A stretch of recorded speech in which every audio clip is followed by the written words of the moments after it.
Welcome to Blizzard Fire. We hope this video helps fire up your solution. You need a charged AirPod and the device you'll pair with.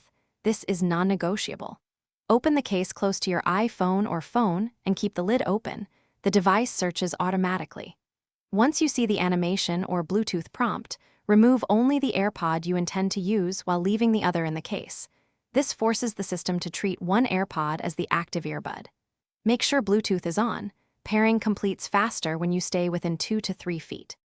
Once paired, go into Bluetooth settings and select your AirPod entry to confirm which side is active.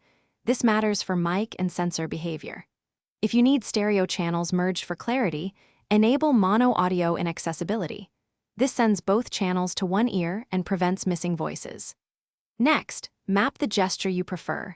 Double tap or press and hold controls let you play, pause, or summon voice assistants without the second AirPod. This stage optimizes usability and avoids surprises during calls or media playback. Now test everything. Play music and make a brief call to confirm mic and volume are reliable. If audio drops or the single AirPod won't stay connected, don't panic. Reset by placing both AirPods in the case, close and wait 30 seconds, then hold the setup button until the LED flashes amber then white. This clears pairing glitches. Once reset, repair the AirPod to your device, reapply the mono audio or gesture mappings if required, and test again. That usually fixes connectivity issues. Thanks for watching. If you found this helpful, don't forget to like and subscribe.